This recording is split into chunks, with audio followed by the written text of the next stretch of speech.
Robots are already tying rebar on job sites right now, and they've cut injury rates by nearly 40% doing it. No, construction workers are not becoming obsolete, but the job is changing faster than most people in the trade even realize. And if you're thinking about a career in construction or you're already in one, what I'm about to show you could change how you plan the next 10 years of your working life. Before we get into it, hit subscribe so you don't miss what's coming, because by the end of this video you'll know exactly which construction jobs are growing, which ones are shrinking, and which brand new roles didn't even exist 3 years ago. Stick around, because the last section covers the one skill that's quietly becoming more valuable than a hammer: the myth of the robot takeover. Let's kill a myth right away. Every few months, someone posts a video of a humanoid robot on a job site and says construction workers are finished. That is not what industry data says. A major 2026 construction robotics report found that even with over $1 billion in venture funding pouring into the space, the winning model isn't robots replacing people. It's humans and robots working side by side. Machines are handling specific, repetitive, high-risk tasks, while humans handle the judgment calls robots simply cannot make yet. Full humanoid crews building entire structures alone are not coming anytime soon, and industry reports say that plainly. Why robots are showing up now? So why the sudden shift in 2026 specifically? 3 real reasons. First, the construction workforce is aging out faster than new workers are coming in. So companies are automating the dangerous, repetitive, body-wrecking tasks just to keep projects moving.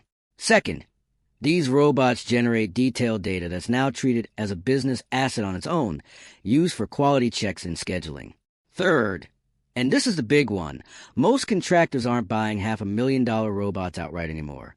They're renting them through subscription-style pricing, paying monthly or per unit of work completed, the same way software shifted from one-time purchases to subscriptions. That's opened the door for smaller firms to access this tech too.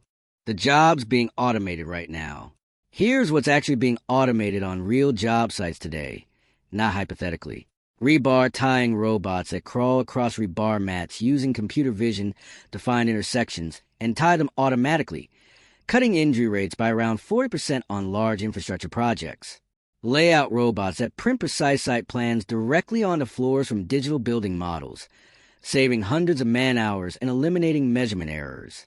Autonomous excavators and dozers from companies like Caterpillar, John Deere, and Deuce and Bobcat that can grade terrain within a centimeter of digital blueprints without a human in the cab.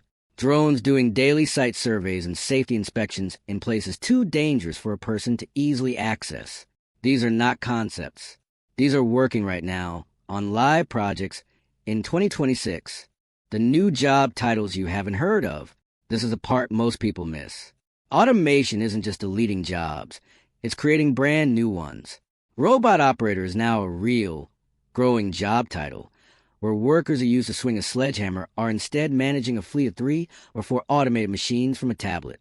Construction firms are also hiring for BIM managers and VDC directors, people who coordinate digital building models before a single brick gets laid, because misclashes in the digital model turn into expensive rework in real life.